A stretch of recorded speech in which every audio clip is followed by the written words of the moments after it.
Welcome back to the Living in Savannah channel. I'm James Headley. I recently received an email with the title of this video, 9 Hacks for Buying a Home for Less, in the subject line. Okay, I thought, let's see what advice the folks at Zillow are offering and how much of it is potentially relevant to current and hopefully future clients here on Skidaway Island.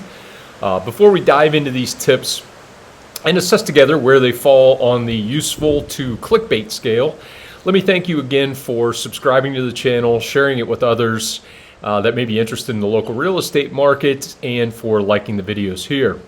With that said, let's dive into the list of hacks. Number 1, look for homes that have been on the market for longer than 30 days. You've likely heard this or some variation of it before as the old distressed goods, desperate seller theories that go hand in hand. There can definitely be some kernels of truth in this, but I would just add a couple of caveats with respect to the market here on Skidaway Island. First, depending how long you have been monitoring the landings as a potential place to buy a home, it may surprise you to hear that of the 41 homes that closed in the last 60 days here, the average days on the market before going to contract was 67 days. Now, 12 of those 41 homes went to contract in fewer than 30 days.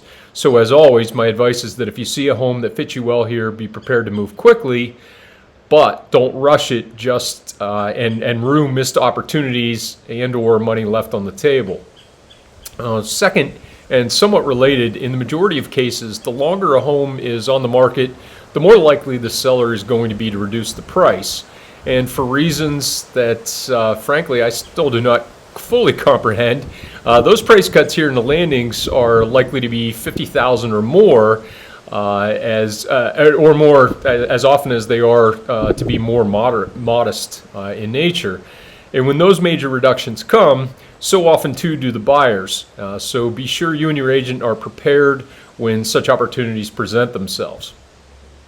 Number 2, stay away from turnkey homes and extreme fixer-uppers. I get the rationale here. Turnkey is priced at the high end of the market, while total or near total gut renovations can quickly get out of hand and run over budget.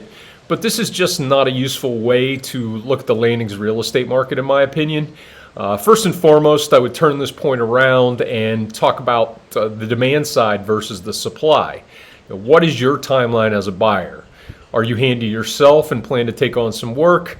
How much patience do you have for a major renovation project versus paying up for a house that is already offering 100% or even say 85 to 90% of what you would ideally want?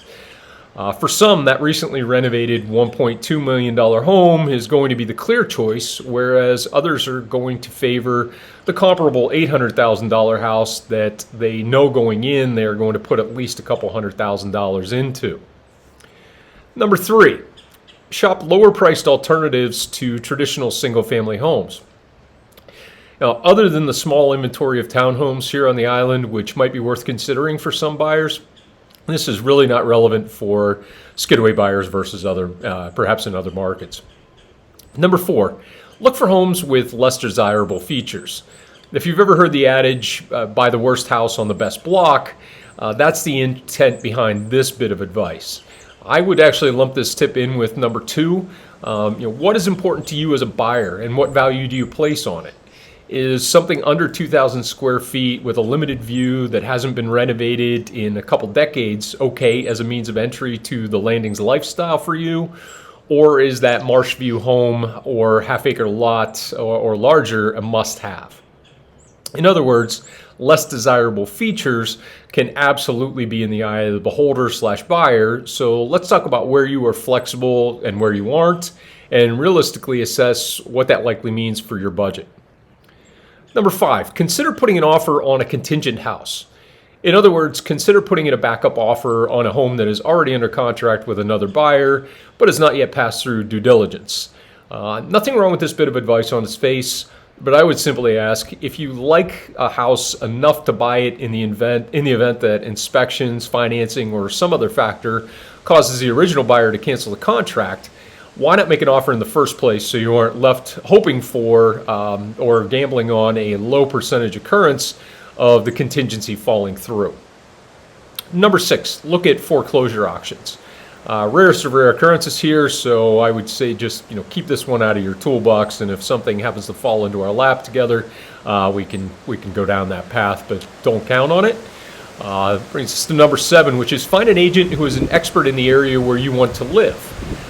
Somehow you found your way to this channel, and unless this is the first video of mine that you're watching here, I hope and trust that you're already committed to following through on this tip and understand the value that someone like me can provide.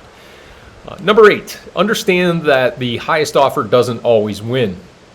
I have plenty of other videos on the channel that dive more deeply into the other factors besides price that can swing a deal. So I will just say here that the point is that as a buyer, the more flexibility there is in your offer and the more certainty that you will close that it conveys, the greater chance of you getting the house that you want. Number 9, don't forget to explore government-sponsored loan programs. This discussion is probably best left to connecting you with a trusted lender to explore your options if you plan to finance any portion of your purchase. So I will just leave it at that. Hopefully there was a useful nugget or two in this discussion for some of you out there. As always, it'd be my pleasure to connect directly with you anytime to best understand your specific circumstances in order to tailor a plan that is suited to you. Please do not hesitate to contact me anytime. And until then, please do keep subscribing, liking, and sharing, and I'll look forward to seeing you in the next episode.